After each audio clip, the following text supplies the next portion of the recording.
담임 목사님께서 이 마음을 품으라는 제목으로 말씀 증거해 주시겠습니다. 우리 시간 우리 믿음의 고백을 하나님께 드림으로 말씀 앞에 나아가겠습니다. 하나님 나를 사랑하신다. 하나님 내 인생에 크고 비밀한 계획 가지고 계신다. 하나님 오늘도 나와 동행하셔서 그 계획 이루어 주신다. 아멘. 그렇게 될 줄로 믿습니다. 아멘. 지난 2월 25일에 박근혜 대통령께서 이 나라의 제18대 대통령으로 취임하셨습니다. 박 대통령께서 대통령으로 취임하시고 첫 번째 공식 일정인 현충원에 방문하셔서 방명록에 이렇게 쓰셨습니다. 경제부흥, 국민행복, 문화융성으로 희망의 새 시대를 열겠습니다. 오늘은 제가 박근혜 대통령에 대해서 이야기하려고 하는 것이 아니고요. 바로 전임 대통령이었던 이명박 대통령에 대해서 잠시 말씀드리려고 합니다. 혹시 5년 전에 이명박 대통령께서 제17대 대통령으로 취임하시고 현충원 방명록에 뭐라고 쓰셨는지 기억하십니까? 바쁜 세상 이런 것까지 기억을 이렇게 쓰셨습니다. 국민을 섬기며 선진 인류 국가를 만드는 데 온몸을 바치겠습니다. 이명박 대통령께서 방명록에다가 쓰신 것은 크게 두 가지의 국정 운영 정책을 쓰신 것입니다. 첫 번째는 섬김의 리더십, 두 번째는 선진 인류 국가의 완성. 그러니까 선진 인류 국가를 만들기 위해서 섬기는 리더가 되겠다는 것으로 요약이 될 것입니다. 당시 이명박 대통령은 취임사에서도 국민을 섬겨 나라를 편안하게 하겠다 이렇게 한껏 몸을 낮추셨습니다.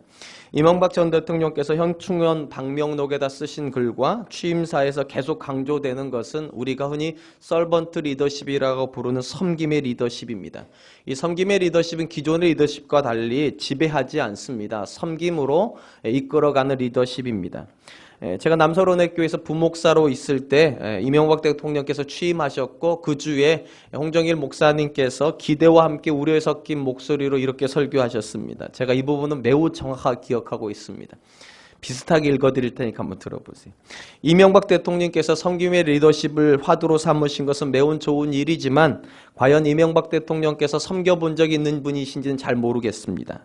섬김의 리더십은 섬겨야 하는 것이지 이론으로는 절대로 안 되는 리더십입니다. 이렇게 설교하셨습니다. 매우 아쉽게도 지난 5년간 이명박 대통령께서 보여주신 리더십은 섬김의 리더십이라고 보기에는 조금 부족함이 많이 있습니다. 이명박 대통령께서는 재임 기간 내내 소통 부재의 리더십이라는 이야기를 참 많이 들으셨고 그리고 섬김과는 좀 거리가 먼 불도저식 리더십이란 평가를 많이 받으셨습니다.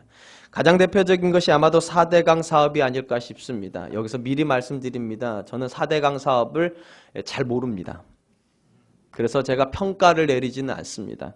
그러나 한 가지 분명한 것은 4대강 사업을 이명박 대통령의 국정 철학 원칙인 섬김의 리더십으로 풀지는 않았다는 건 확실한 것 같습니다. 아니 보다 정확하게 말하면 불도저식 리더십으로 이 문제를 풀었지 싶어요. 반대가 아무리 많아도 본인의 소신껏 밀어붙여 주셨습니다. 그리고 바로 이런 이유 때문에 이명박 대통령 퇴임 1개월을 앞둔 시점에서 감사원에서 4대강 사업은 총체적 부실이다. 그렇게 감사보고를 내었고 이에 발맞추어서 퇴임과 함께 4대강 사업에 대한 국정조사를 해야 된다는 것이 지금 여론의 가장 중요한 흐름이 되어버렸습니다.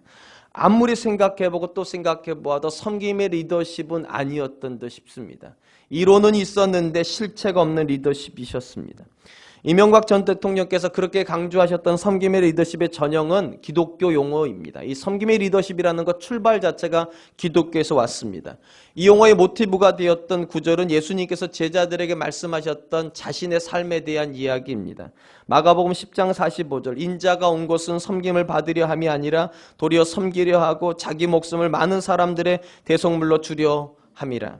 일반적인 관점에서 리더십은 누군가를 내가 원하는, 리더가 원하는 어느 목표로 이끄는 능력이라는 점에서 전통적인 리더십에 가장 잘 어울리는 단어는 사실은 섬김이란 단어라기보다는 장악력, 지도력, 결단력, 판단력 등의 단어일 것입니다.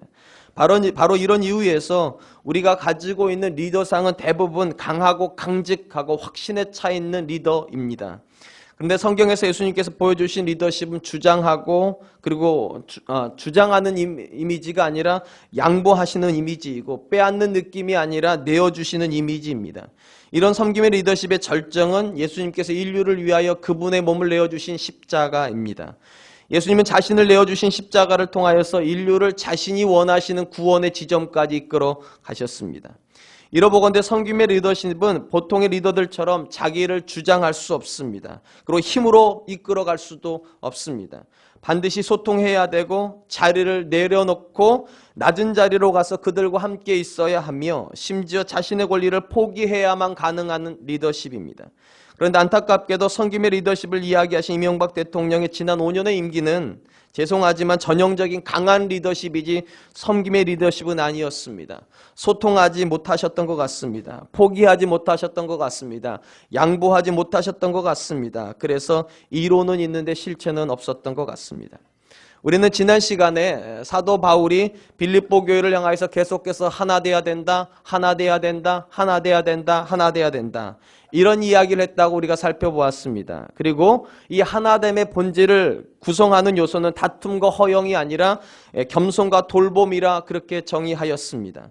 그렇다면 성도가 어떻게 하면 다툼과 허영으로부터 섬김과 돌봄으로 전환할 수 있겠습니까? 바로 이 부분에 대해서 사도 바울이 이렇게 얘기합니다. 너희 안에 이 마음을 품으라 곧 그리스도 예수의 마음이니. 그러니까 사도 바울의 생각과는 섬김과 그리고 돌봄의 전형은 예수님이라는 겁니다. 그리고 그분과 같은 마음만 품으면 교회는 하나 될 수 있다. 그게 오늘 본문의 가장 중요한 취지입니다. 바울은 빌립보 교회뿐만 아니라 모든 성도들이 본받아야 될 예수님의 모습을 이렇게 묘사하였습니다. 6절 그는 근본 하나님의 본체시나 하나님과 동등됨을 취할 것으로 여기지 아니하시고. 바울은 예수님을 근본 하나님의 본체시라고 말을 합니다. 본문의 본체라고 하는 말은 형상이라는 뜻입니다. 그러니까 예수님은 하나님의 형상을 가지고 계신 하나님이시라는 것입니다. 그것이 근본 하나님의 본체시나라고 하는 뜻입니다. 한편 이 본문에 그는 근본 하나님의 본체시나라고 되어 있는 구문은 헬라어로 분사구문입니다. 근데 이 분사구문이 중요한 게 아니라 사실 시제가 중요합니다. 현재 분사구문입니다. 만약에 예수님께서 하늘에 계실 때만 하나님이셨다면 그는 근본 하나님의 본체셨으나 이런 식으로 표현해야 됩니다. 그러나 현재형으로 쓰고 있습니다. 무슨 말인가? 하늘에 계실 때도 하나님이셨고 이 땅에 내려오실 때도 하나님이셨다는 것입니다.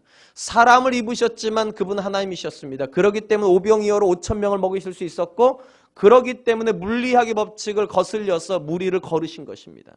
무리를 못 걸으시면 사람이죠. 무리를 걸으시니까 하나님이죠. 의심할 거 하나도 없어요.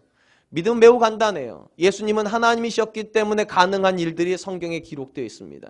물이 포도주가 되는 거 사람은 못합니다. 그러나 하나님이시니까 하는 것입니다. 그 말이 여기 다 들어가 있는 겁니다. 그는 근본 하나님의 본체시다. 과거도 현재도 미래도 그분 하나님이 있어요. 헬라어 시제는요 확실하고 과거에도 현재에도 미래에도 변하지 않는 건 언제나 현재형으로 씁니다. 왜냐하면 언제나 현재이니까. 그래서 여기서도 역시 과거형으로 쓰지 않으시고 사도 바울이 현재형으로 예수님은 근본 하나님의 본체시다 그렇게 쓰고 있습니다.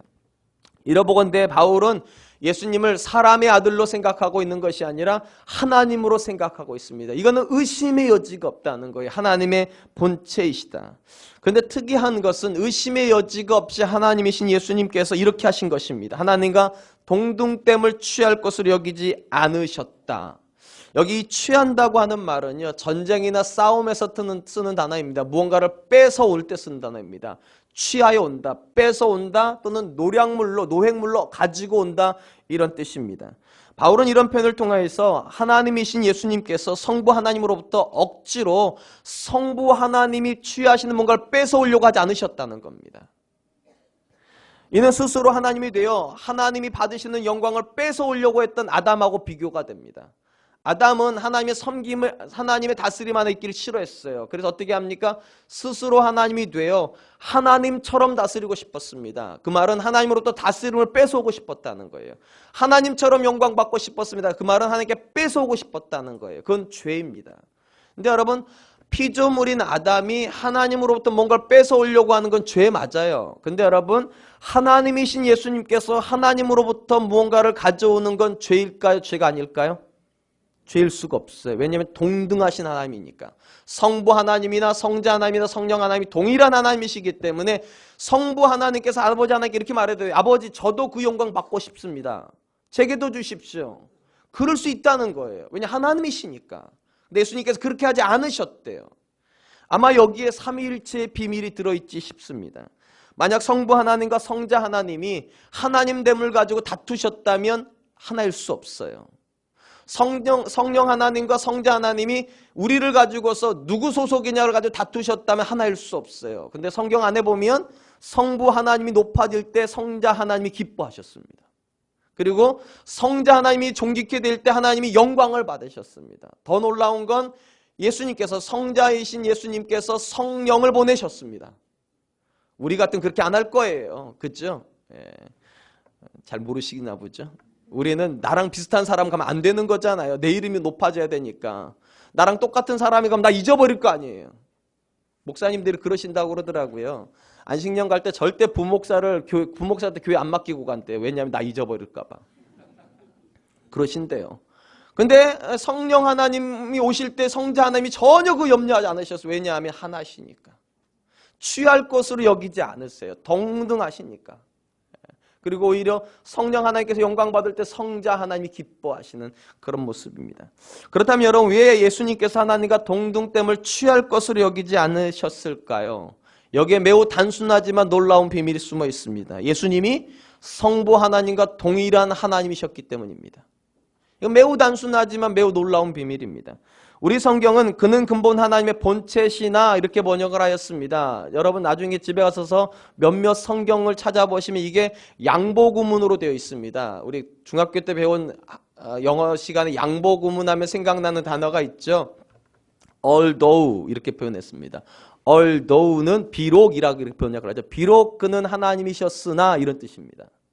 그러니까 앞에 이야기하고 뒤 이야기가 상반되게 붙어 있을 때 우리는 양보구문을 씁니다. 엄밀히 말하면 그분이 하나님이시면 당연히 영광 받으셔야죠. 이렇게 가야 돼요, 사실은요. 근데 그분은 하나님이셨으나 영광 받기를 포기하셨다. 이럴 때 우리가 양보구문을 씁니다. 우리 본문이 그렇게 번역을 하였습니다. 어렵네요. 중학교 때 이 얘기를 하려다 보니까. 근데 이 본문을 우리 성경이 번역한 것처럼 번역해도 상관은 없습니다. 왜냐하면 분사구문은 얼마든지 그렇게 번역이 가능해요. 근데 이 번역은 꼭 이렇게만 해야 되는 건 아닙니다. 분사구문은 원인으로도 번역이 가능합니다. 이런 식으로 번역할 수도 있습니다. 그는 근본 하나님의 본체셨기 때문에 하나님과 동등됨을 취할 것으로 여기지 아니하시고, 우리가 예수님의 신분에 대한 분사구문을 원인의 구문으로 번역하게 되면 예수님이 하신 선택에 대해서 훨씬 쉽게 이해할 수 있습니다. 왜 예수님께서 굳이 하나님과 싸울 필요가 없으셨을까요? 왜 그분이 쉽게 사람이 되실 수 있었을까요? 이유는 하나예요. 하나님이셨기 때문이에요. 하나님으로부터 뭔가를 뺏어와야 내가 하나님 되는 게 아니라 성부 하나님도 하나님이시고 나도 하나님이라는 이 성자 하나님의 자아가 분명하다는 거, 정체성이에요. 그러니까 뺏어오지 않아도 됐다는 거예요. 아담은 이 정체성이 없었단 말이죠. 엄밀히 말하면 하나님 아니니까. 그러니까 뺏어와야 됐다는 거예요. 아담 입장에 뺏어와야 됐지만 예수님은 본인이 하나님의 아들이라고 하는 분명한 정체성이 있었기 때문에 하나님과 다툴 필요가 없었다. 하나님과 하나님 자리를 놓고 싸울 필요가 없었다. 그런 의미라는 것입니다. 저는 그런 관점에서 이 본문은 양보 구문으로 번역되는 것보다는 원인 구문으로 번역되는 게 훨씬 맞지 싶어요. 뭐뭐 하기 때문에. 예수님께서 하나님이셨기 때문에 그분은 하나님과 다툴 필요가 없었다. 하나님과 싸울 필요가 없었다. 이렇게 번역을 해야지만 빌립보서 2장 전체가 쉽게 번역이 되지 싶습니다. 바울은 1절부터 4절에 2장 1절부터 4절에서 빌립보 성도들을 향하여 성도가 하나 돼야 된다. 여기랑 마치 관련된 거죠. 하나 돼야 된다고 강조하면서 다툼 대신에 겸손을, 허영 대신에 돌봄을 강조하였습니다. 그렇다면 한번 곰곰이 생각해 보십시오. 오늘의 설교가 조금 딱딱합니다. 그러니까 조금 이해하세요. 어떤 사람이 겸손한 사람이 되고 어떤 사람이 돌보는 사람이 될까요? 여러분, 자아감이 온전하지 않은 사람은 섬기기가 쉬울까요? 자아감이 온전하지 않은 사람은 다른 사람의 장점을 칭찬하는 게 쉬울까요? 절대로 그렇게 되지 않습니다. 다른 사람을 섬기면 자기가 창피하게 생각합니다. 자기가 못나서 섬긴다고 생각해요. 자아감이 낮기 때문에. 그리고 다른 사람이 영광 받는 게 너무 불편합니다. 그 사람 영광 받으면 내가 낮아진다고 생각하니까. 그래서 여러분 일반적으로 자아감이 낮은 사람은 못 섬깁니다. 그럴 수가 없어요. 그래서 여러분 엄밀히 말하면 섬김이라고 하는 단어는요, 힘이 있는 사람이 하는 겁니다. 힘이 없는 사람은 절대로 못 섬깁니다. 왜냐하면 그 사람은 섬기는 모양은 가질 수 있지만 섬기려고 하지 않습니다. 언제 하는가? 힘을 가지면 어김없이 그 자리 버리고 가버립니다. 그건 섬긴 게 아니에요. 그럼 비굴해서 그 자리에 있었던 거예요. 신분이 낮아서 그 자리에 있었던 거지 섬기려고 그 자리에 있었던 게 아니에요. 그런 단어는 섬김의 단어가 아닙니다. 그러므로 여러분 섬김이라고 하는 것은요, 정체성과도 관련이 있고 힘이랑도 관련이 있습니다. 정체성이 분명해야 섬길 수 있습니다. 그리고 힘이 있어야 섬기는 거예요. 그런 관점에서 보면 힘이 있는 부모가 자녀를 섬기는 거예요. 그리고 자녀는 힘이 없는 자녀는 부모에게 순종하는 거예요. 힘이 있는 선생님들이 제자들에게 섬기는 거예요. 그리고 힘이 없는 제자들이 선생님에게 순종하는 거예요. 만약 저와 여러분들이 정말 자녀로서, 하나님의 자녀로서 정체성이 분명하다면 우리는 섬기는 사람입니다. 근데 정체성이 분명하지 않으면 누군가의 힘에 의해서 순종하는 사람은 될 수 있어요. 순종하는 사람은 될 수 있을지 모르겠지만 섬기는 사람은 못 됩니다. 이 본문에서 강조하는 것이 무엇인가? 예수님은 자기의 정체성이 분명하셨다는 거예요. 하나님이시다. 이 분명한 정체성이 있었기 때문에 다툴 필요가 없었고 다툼하지 않았고, 그리고 하나님 자리를 고수하지 않고 이 땅에 내려오실 수도 있었다는 거예요. 기꺼이 낮은 자리까지 내려올 수 있었다. 겸손하실 수도 있었다는 것입니다. 빌립보서를 시작하면서 사도 바울은 우리가 가지는 신분의 독특성을 이렇게 설명했습니다. 빌립보서 1장 2절에 하나님 우리 아버지와 주 예수 그리스도로부터 은혜와 평강이 너희에게 있을지어다. 하나님 우리 아버지, 하나님 우리 아버지면 우리는 그분의 자녀. 그리고 성경 이 자녀를요 대충 쉬운 단어로 쓰지 않았습니다. 요한복음 1장 12절 이렇게 말을 하죠. 영접하는 자 곧 그 이름을 믿는 자들에게는 하나님의 자녀가 되는 권세를 주셨으니, 하나님의 자녀 된다는 것은 쉬운 문제가 아니라는 건 대단한 권세라는 거예요. 이 땅에는 어떤 사람도 얻을 수 없는 권세. 이걸 정말로 내가 믿는다면, 내가 정말로 하나님의 자녀됨을 믿는다면 이건 권세예요. 그리고 이 권세가 분명한 사람이라면 분명한 자아식에 근거하여서 주님과 같은 마음을 품을 수 있다는 거예요. 다툴 필요 없어요. 왜냐하면 나는 이미 존귀한 사람이니까요. 누군가로부터 칭찬받을 필요 없어요. 이미 나는 존귀한 사람이니까요. 신분 자체가 누구랑 비교가 되지 않는 절대적인 신분이라는 거예요. 그러면 그 사람은 섬기는 게 하나도 어렵지 않아요. 섬기는 게. 왜냐하면 힘을 가지고 있으니까. 근데 많은 경우 우리에게 하나님의 자녀라고 하는 것이 고귀한 신분으로 잘 느껴지지가 않는 게 문제입니다. 그러니까 하나님의 자녀들끼리 모여가지고도 싸우는 거예요. 누가 높으냐고. 여러분 하나님의 자녀 중에 더 높은 자녀는 없어요. 그냥 하나님의 자녀 자체가 가장 절대적인 신분이라니까요. 근데 우리는 이상하게 어릴 때부터 습관적으로 해왔던 질문이 있죠. 우리 둘째가 맨날 물어보는 질문이, 아빠 형 없으니까 솔직하게 대답해봐. 형이 좋아 내가 좋아? 한 명만? 이게 우리 습관적인 질문이에요. 습관적인. 제가 맨날 똑같이 말해요. 형도 엄마 아빠가 나왔고 너도 엄마 아빠가 나왔으면 똑같은 거지. 아니 아빠 그거 말고 솔직하게 얘기해보라고. 형 없다고. 아빠하고 나하고만 알자고. 그래도 절대로 대답 안 해요. 물론 속에 우선순위가 있어요. 솔직히. 뭐 여러분도 그러시잖아요. 10명 나오면 나름대로 순서 있죠. 왜 없겠어요. 그래도 그러면 안 되는 거잖아요. 엄밀히 말하면 순서가 뭐 중에 내 자식인데, 다 똑같은 내 자식인데. 여러분 하나님 관점에서 똑같다요. 정말로 하나님의 자녀가 절대적인 권세예요. 그 이상 그 이하도 없어요. 그러니까 그 안에서는 다툼이 나올 수가 없어요. 사실은요. 그 안에서 허용이 나올 수가 없어요. 근데 이걸 절대적인 권세라고 생각하지 않으니까, 절대적인 신분이라고 생각하지 않으니까 거기서 또 문제가 벌어진다는 거예요. 자꾸만 뭔가를 더 얻어야 내가 절대적인 사람이 되는 줄 알아요. 내가 누군가보다 더 칭찬을 받아야지만 더 존귀해진 줄 알아요. 착각이에요. 성자 하나님께서 하나님과 동등됨을 취하지 않으셔도 되는 이유가 뭐였다고요? 절대적인 신분 하나님. 성부 하나님도 하나님, 나도 하나님, 성령 하나님도 하나님. 그래서 하나. 이 고백이 있으니까 삼위일체가 되는 것입니다. 주님께서 지금 이 본문을 통하여서 사도 바울 입술 통해서 우리에게 주는 메시지도 똑같아요. 우리는 다 동등한 하나님의 자녀다. 이거는 어떤 것하고도 비교가 되지 않는 절대적인 신분이다. 너희 안에 이 마음을 좀 가져라. 이 마음은 확실하다면 내려가는 건 하나도 어렵지 않아요. 섬기는 건 하나도 어렵지가 않아요. 근데 이 마음이 자꾸 흔들리니까 문제죠. 그러므로 여러분, 바울이 이 본문에서 강조하고 있는 예수님의 마음은요, 낮아짐 자체가 아니에요. 그거보다 더 중요한 건 원인이에요. 어떻게 해서 그렇게 낮아질 수 있었는가?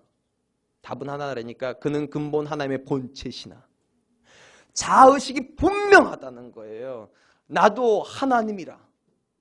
여러분도 똑같았으면 좋겠습니다. 전 저와 여러분이 똑같았으면 좋겠어요. 하나님의 자녀라고 하니 분명한 우리의 권세의 고백이 분명하면 우리는 우리가 하는 일에 의해서 평가받지 않아도 됩니다. 우리가 누군가에게 듣는 칭찬에 의해서 내가 누군가를 확인할 필요가 없습니다. 그냥 그 자체로 우리는 존귀한 사람이에요. 그러면 그 교회는 절대로 싸우지 않을 것입니다. 그 교회는 절대로 서로 영광을 취하려고 아둥바둥하지 않을 것입니다. 여러분 속으로 이렇게 말씀하세요. 나는 그리스도 안에서 가장 존귀한 사람이다. 그 고백이 정말 살아있는 저와 여러분의 고백이 되었으면 좋겠습니다. 바울 사도는 하나님 본체에 있는 예수님께서 하나님이시기 때문에 분명한 자아식을 가지시고 그분이 내릴 수 있었던 결단을 이렇게 이야기합니다. 7절로 8절. 오히려 자기를 비워 종의 형체를 가지사 사람들과 같이 되셨고 사람의 모양으로 나타나서 자기를 낮추시고 죽기까지 복종하셨으니 곧 십자가에 죽으심이라.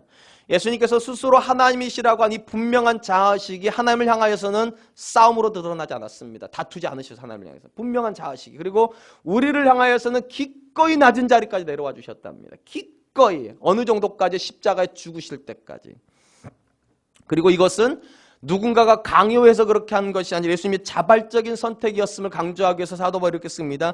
자기를 비워 종의 형체를 가지사. 하나님께서, 성부 하나님께서 억지로 비워내신 게 아니에요. 성자 하나님께서 기꺼이 자기를 비우셨대요. 출발은 다 하나예요. 그는 근본 하나님의 본체셨기 때문에. 여기서 출발이 되는 겁니다. 분명한 자아식에 의해서 하나님과 싸울 필요가 없었고 이 땅에 내려올 때 전혀 수치감 가지고 내려오지 않으셨어요. 그냥 기꺼이 내려오셨어요. 그리고 모든 사람이 지기를 싫어하는 십자가도 그분은 지셨습니다. 이유 딱 하나.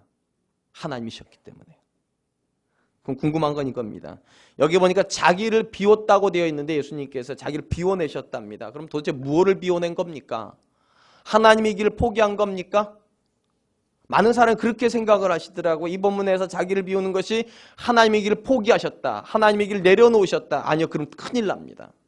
왜냐하면 이 본문에서 그는 근본 하나님의 본체 신화가 과거형이 아니라고 그랬잖아요. 현재이라고요.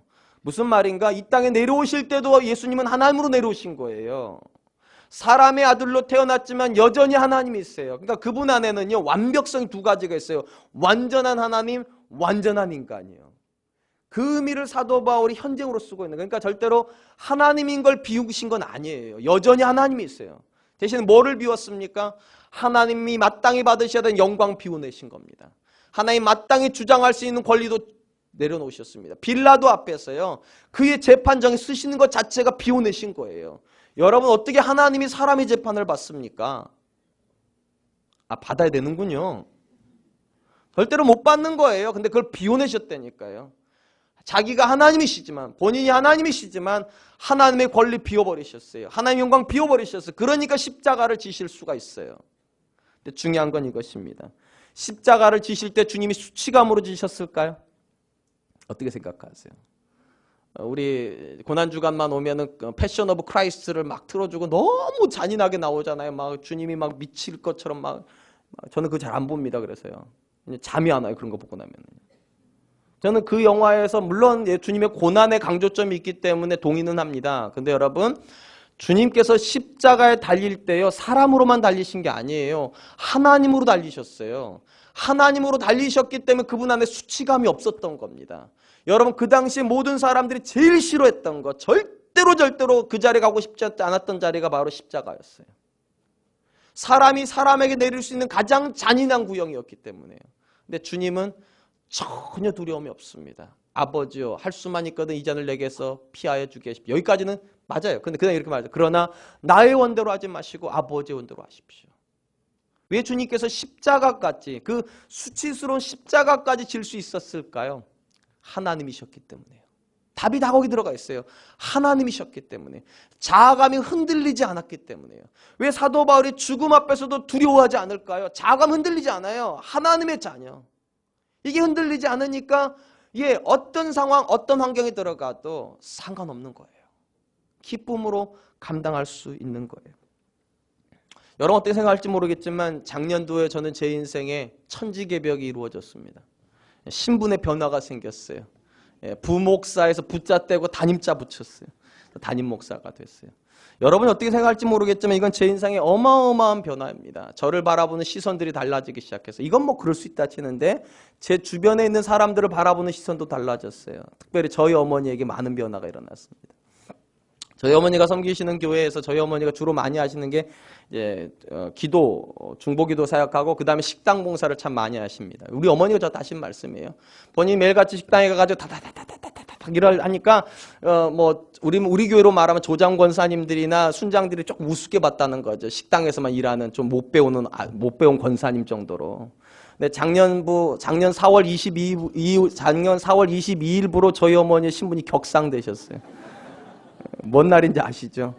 예, 저희가 개청 예배를 드리면서 여기 어마어마하게 많은 사람들이 왔었죠. 뭐 가득가득 채우고 4층까지 가득가득 채우고 그때 버스 2대 정도 빌려가지고 저희 어머니 교회들 왔어요. 권사님들도 오시고 그리고 나서 우리 어머니 자기가 본인들이 보시기에 식당에 서든내는 일을 하던 그 어머니 아들이 여기서 꽃 달고 서 있었어요.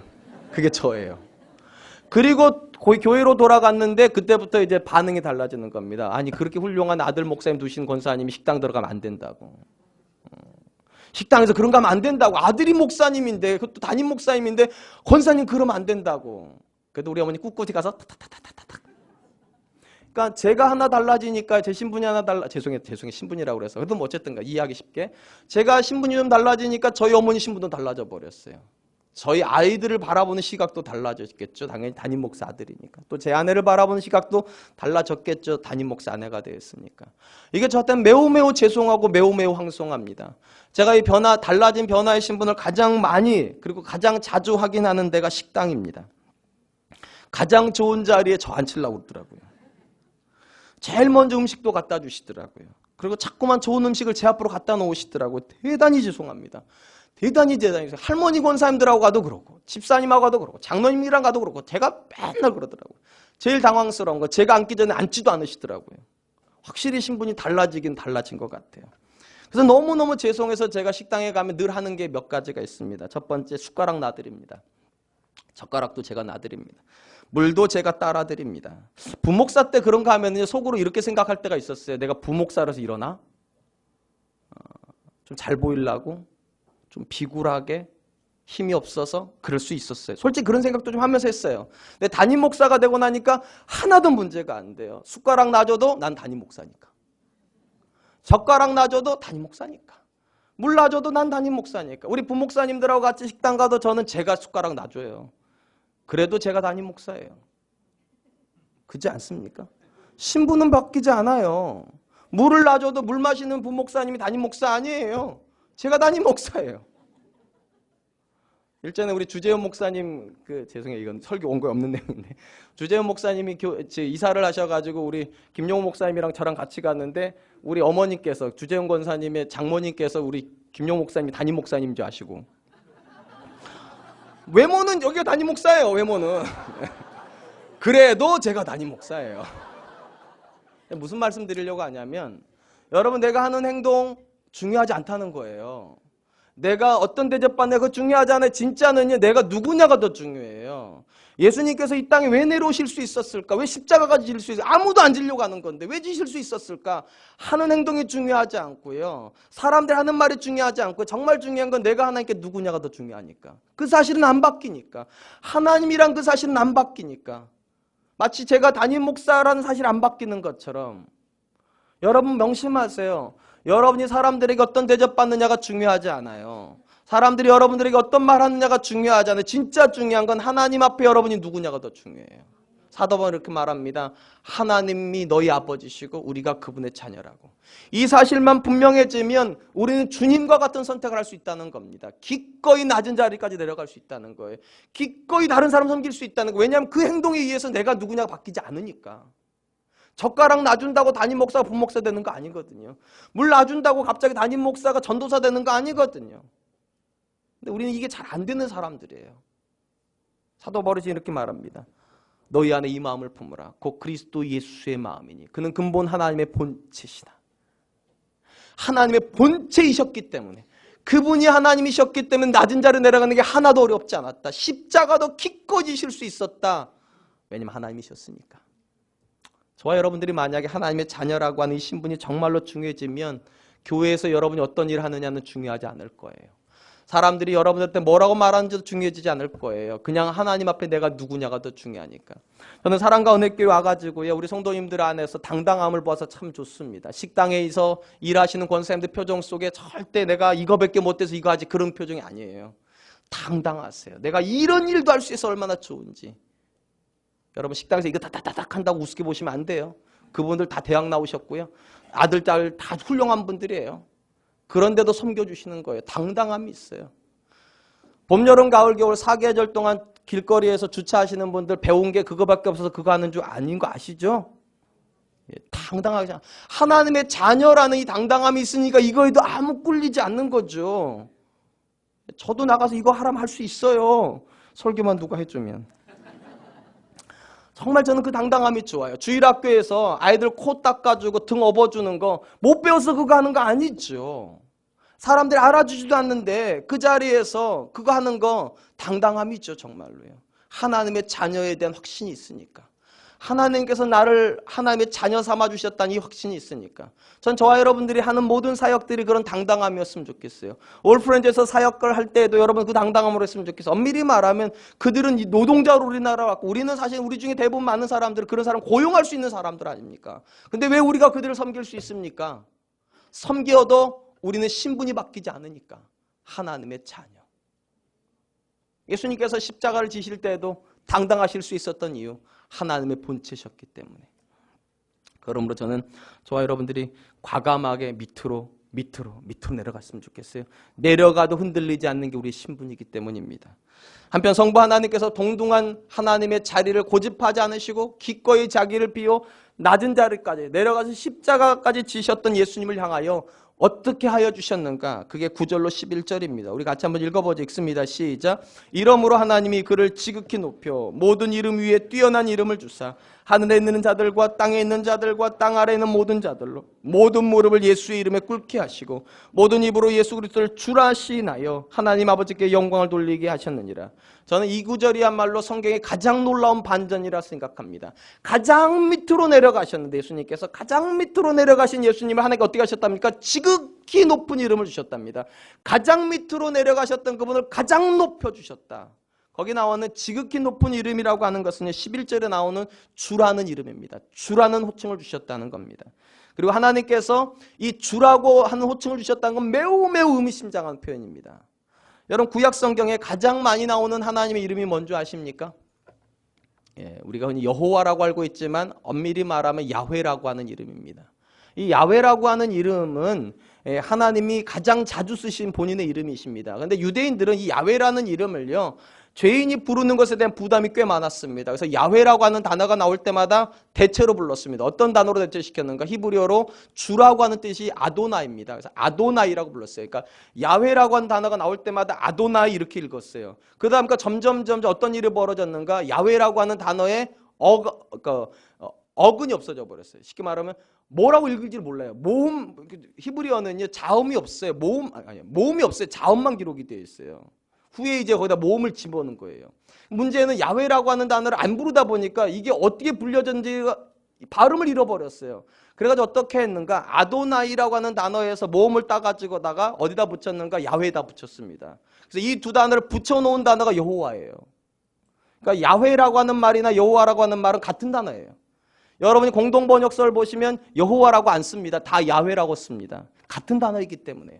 어쨌든 여기까지 설명했고, 자, 야훼라고 하는 단어를 유대인들이 어떤 단어로 썼다고요? 주라는 단어로 썼다고, 아도나이라고요. 그래서 이 단어가 그대로 헬라어로 넘어옵니다. 그래서 야훼라고 하는 하나님의 이름을 쓸 때 유대인들이 헬라어로 어떻게 번역을 했는가? 주라고 하는 퀴리오스로 번역을 했습니다.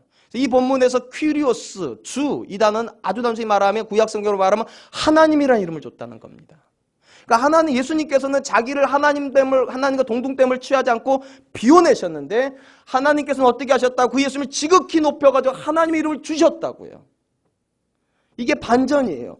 자기를 주장하지 않았는데 하나님께서 주장할 수 있는 이름을 주셨다고. 모든 이름 위에 뛰어난 이름. 그래서 모든 권세가 그분 앞에 머리를 숙이게끔. 그래서 반전이에요. 그래서 역설이에요. 사랑하는 성도 여러분, 우리가 예수 그리스도를 주라고 고백할 때는 이 고백이 들어가야 돼요. 자기를 높여서 높여지신 분이 아니에요. 자기를 철저하게 낮추셔서 높여지신 거예요. 그러므로 여러분, 우리가 예수 그리스도를 나의 개인의 주와 구주로 고백한다면 우리도 반드시 그분이 가는 길을 가야 됩니다. 그리고 주님께서 그런 관점에서 우리에게 이렇게 말씀하셨습니다. 마태복음 23장 11절 12절 너희 중에 큰 자는 너희를 섬기는 자가 되어야 하리라. 누구든지 자기를 높이는 자는 낮아지고 누구든지 자기를 낮추는 자는 높아지리라. 왜냐 예수님이 이런 말씀하십니까? 스스로 가장 높으신 분이었는데 가장 낮게 되셔가지고 가장 높아지셨잖아요. 또. 그러니까 그 고백을 통칭하시 이렇게 말합니다. 너희 중에 정말로 높은 사람이라면, 그리고 우린 다 높은 사람이에요. 왜냐하면 우리 하나님 자녀니까. 너희가 정말로 하나님의 자녀로 높은 힘을 가지고 있는 사람이라면 그 사람은 낮아져야 된다는 거예요. 근데 걱정하지 마세요. 낮아짐으로 끝나지 않으니까 다시 반등이 일어납니다. 하나님께서 지극히 높여주신다. 주 안에서요. 사도 바울이 지금 이 본문에서 너희 안에 그리스도의 마음을 품으라고 할 때 가지고 있었던 그림 그거예요. 너희가 낮아지려고도 낮아지지 않는다는 거예요. 겸손하려고 해서 겸손되지 않는다는 거예요. 하나님께서 그렇게 내버려 두지 않는다는 거예요. 반드시 높여주니까. 다투어서 높여지려고 하지 말고 오히려 자기를 비워가지고 주님처럼 낮아지라고. 그러면 하나님께서 반드시 높여주실 거라고. 전 저와 여러분들이 그런 분들도였으면 좋겠습니다. 저는 저희 교회에서 아직까지 잘 안 돼요 이게요. 저도. 담임 목사가 담임 목사스럽지 않으면 이 교회 성공할 겁니다. 아멘을 안 하시네요. 저는 정말 담임 목사가 담임 목사 같지 않았으면 좋겠습니다. 그래서 그냥 저희 교회에서는 모든 목사님들이 다 목사님이었으면 좋겠고 저는 그냥 설교하는 목사. 그 정도면 만족하겠습니다. 이 자리에 계신 우리 장로님들도 우리 권사님들도 자기를 주장하여서 높아지는 사람들 되지 않았으면 좋겠습니다. 자기를 낮추어서 하나님께서 높여주는 그런 사람들 되었으면 좋겠습니다. 순장님들 계십니까? 목장님들 계십니까? 높임 받으려고 하지 마시고 낮아져서 높아지시기를 축원드립니다. 그럼 그 공동체는 절대로 다투지 않을 겁니다. 그 공동체는 절대로 셀피쉬 앰비션 하지 않을 겁니다. 자기 야망 성취하는 교회 되지 않을 겁니다. 정말로 그렇게 되었으면 좋겠습니다. 이제 말씀을 맺겠습니다. 우리의 구원자 되신 예수님께서 이 땅에서 사셨던 삶은 단순히 구원자의 삶으로 끝나지 않습니다. 우리의 본이십니다. 그러니까 사도 바울이 이렇게 말합니다. 너희 안에 이 마음을 품으라. 우리가 모두가 품어야 될 마음이 어떤 마음입니까? 자아감이 분명한 마음이에요. 나는 하나님의 자녀이기 때문에. 이 분명한 마음을 가지고 과감하게 밑으로 내려가서 누군가를 섬겨줄 수 있고 심지어 자기를 완전히 비워낼 수 있는 사람. 그러면서도 기대감을 가지고 있는 사람. 하나님께서 아시지. 하나님의 때 높여주시지. 하나님께서 나를 존귀케 여겨주시지. 이 믿음 가지고 사람들에게 칭찬받는 삶이 아니라 하나님께 칭찬받고 사람들에게 높임받는 것이 아니라 하나님께 높임받는 그런 삶을 열망하시는 저와 여러분 되시기를 주님의 이름으로 축원드리겠습니다. 이 시간 우리 찬양 한 곡 할 텐데요. 십자가의 전달자라고 하는 찬양입니다. 사실은 우리가 이제 더 이상 십자가를 지지는 않아도 됩니다. 왜냐하면 우리 주님께서 십자가를 져주셨기 때문에. 근데 여러분 우리가 주님의 마음을 품는 사람이라고 한다면 우리의 삶에서 십자가의 향기가 나야 될 겁니다. 내가 낮아지고 내가 나를 부인하는 그 십자가의 고백. 살아도 주를 위해 죽어도 주를 위해 사나 죽으나 내 몸에서 그리스도가 사는 것. 그것이 정말로 우리의 소원이 되어야 될 것이고 그것은 그냥 이론이 아니라 정말로 나를 쳐서 복종시키는 삶의 고백으로 드러나야 될 줄로 믿습니다. 이 시간 우리 이 고백 하나님께 드리면서 하나님 내가 그렇게 살고 싶습니다. 우리 고백하겠습니다. 난 지극히 작은 자 죄인 중에